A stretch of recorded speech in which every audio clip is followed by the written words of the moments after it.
Hello viewers, welcome to Voice. ඔන්න අදත් අපි අරගෙන ආවේ ඉන්ටරෙස්ටිං වගේම ඇමේසින් ෆැක්ට්ස් පහ. මේ පහෙන් ඔයා කැමති මේක මොකක්ද කියලා පහලින් කමෙන්ට් කරගෙන යන්න. හරි එහෙනම් අපි වීඩියෝ එකට යමු.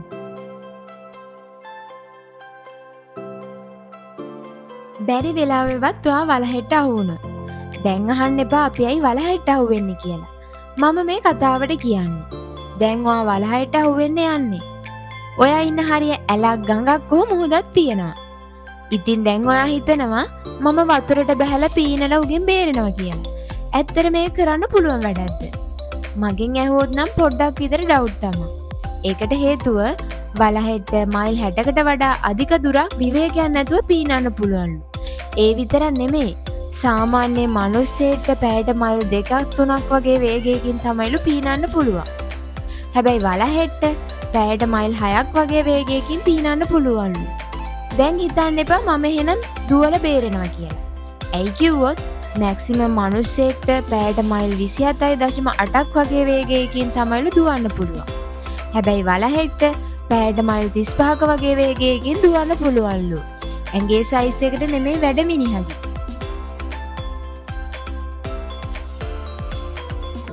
මේ වීඩියෝ එක බලන ඔයා ස්කූල් ලෝ කැම්පස් ස්ටුඩන්ට් කෙනෙක් නම් ඔයාලට මේක වැදගත්තේ. මීට අවුරුදු 7-8කට කලින් කෙරුව රිසර්ච් එකකින් හොයාගෙන තියෙනවා ඔයා පාඩම් කරන දේ ඔයාගේ මතකයේ තියාගන්න ඕනේ නම් පාඩම් කරලා ඉවරුණ ගමන් එළියට බහැලා පැය 4ක් හොඳට ඇඟේ දාඩිය දානකම් සෙල්ලම් කරන්න ඕනෙලු.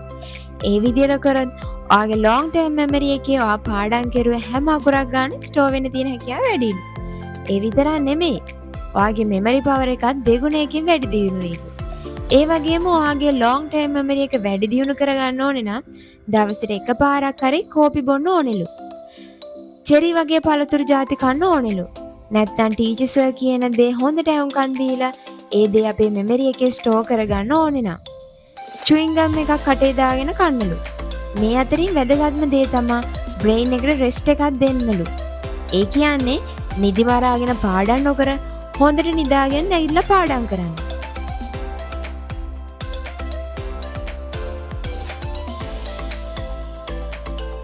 ඔන්න දැන් මම කෙනෙක් ගැන කියන්න යන්නේ. ඔයාලගේ යාළුවන් අතර අනිවාර්යෙන් මේ වගේ කෙනෙක් ඇති. ඉතින් ඒ කෙනා කවුද කියලා පහලින් ටැග් කරගෙන හෝ කමෙන්ට් කරගෙන යන්න. ඔයාලා දන්නවද? මේ ලෝකේ බිලියන 4කට වඩා වැඩි ජනගහනයක් ස්මාර්ට්ෆෝන් පාවිච්චි කරනවලු.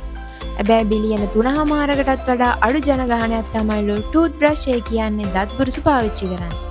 ඉතින් ඔයාගේ සෙට් එකේ දත්වත් මදින්නේ නැතුව උදේ ඉඳන් ෆෝන් එක දිහා බලාගෙන ඉන්නේ කවුද කියලා පහලින් කියාගෙන යන්න. මම දැන් ඔයාලට නමක් කියනවා. පුළුවන් නම් ඒ නම කාගේද කියලා කියන්න බෑ. ජිෆි.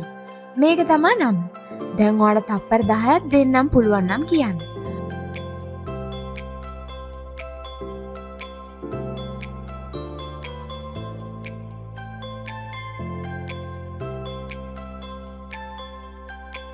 හරි දැන්.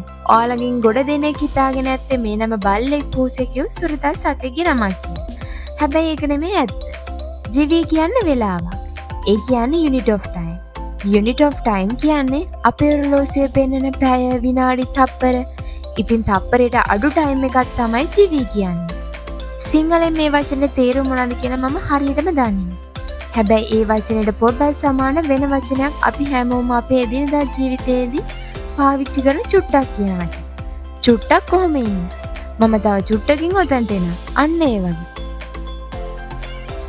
ඔයා නෝට් කරලා තියෙනවද? අපිම අපේ ඇඟට කිචි ගස්ස ගන්න try කරා. අපිට ඒකේ ඒ තරම් feel වෙන්නේ නැහැ. හැබැයි වෙන කෙනෙක් කරනකොට අපිට ඒක දැනෙනවා. අපිට hina යනවා. සමහරක් අය කෑ ගහලා අඬනවා. මේකට හේතු මොනවද කියලා දන්නවද? ඒ වගේම ගොඩ දෙනෙක් හිතාගෙන ඉන්නේ කිචි ගස්සනකොට අපිට දැනෙන හැඟීමක් කියලා. හැබැයි ඒක අපේ මොළයට දැනෙන හැඟීමක්. අපේ හදවතට වගේම අපේ මොළයටත් හැඟීම් දැනෙනවා. ඉන්න මම කෙටියෙන් වගේම පැහැදිලිව කියන්න. අපි අපේ අතින් අපිව කිචි ගස්ස ගන්න උත්සාහ කරොත් මේ තප්පරය ඇතුළත අපේ අත අපේ ඇඟ අල්ලනවා කියලා අපේ මොළේ හරියටම ගණනය කරනවා. ඒ කියන්නේ අපි මොනවාද කරන්නේ ඒ දේ අපිට කලින් අපේ මොළේ දැනගන්නවා. හැබැයි තව කෙනෙක් අපේ ඇඟට අත තියලා කිචි ගස්සන්න හදනකොට අපේ මොළේට ඒ දේ හොයාගන්න බැහැලු.